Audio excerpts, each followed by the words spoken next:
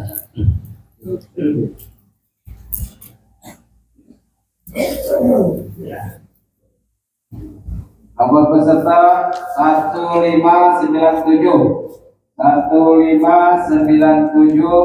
atas nama Ibu Siti Fatimah binti Kutik. Ibu Siti Fatimah binti Kutik. Alamat Jalan Profesor M. Yamin S.A. 9 Hilir. Ada lagi? Ada.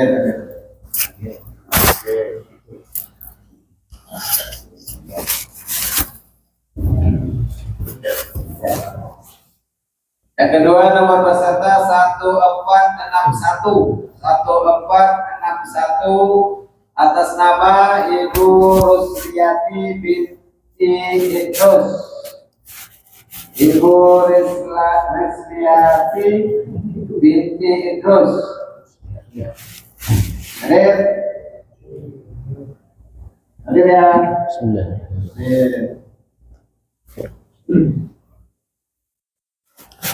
Yang ketiga nomor peserta 1755 atas nama Bapak Abdul Hamid bin Sabri. Angkat tangan bertahap. Yang meninggal sudahkah dihadiahi? Yang meninggal, insya Allah kita hari Sabtu nih kena hadiah. Iya, karena hari Ahadnya ada acara pengantinan dia di Ambansari. Yang sudah meninggal sudah tidak. Yang meninggal apa? Ini lagi di kampas. Aku tidak ada berhadiah. Ya. Apa namanya? Mister bin Arfan. Mister. Itu sudah kedapat belum? Sudah dapat ya? Sudah dapat yang piano Bapak Satri ya? Oh, sudah dapat.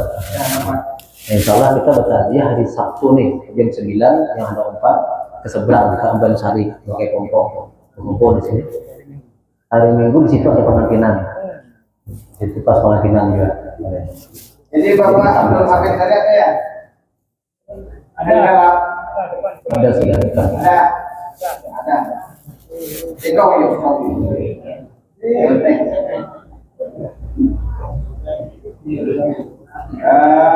Nomor peserta 0983 atas nama Ibu Hajah Tinur binti Marakin.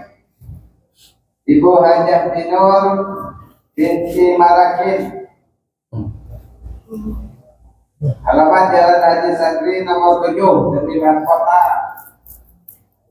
Ada lagi? Sudah cukup. Jika 70.000 selanjutnya kita hadiahkan kepada Ibu Hajah Tinur binti Marakin. Ibu Hajah Tinur binti Marakin. Bismillahirrahmanirrahim. Astaghfirullahaladzim alladzi la ilaha illa huwal hayyul qayyum wa atubu ilaih. Astaghfirullahaladzim alladzi la ilaha illa huwal hayyul qayyum wa atubu ilaih. Astaghfirullahaladzim الذي لا إله إلا هو الحي القيوم وأتوب إليه. اللهم صل على سيدنا محمد عبدك ورسولك النبي الأمي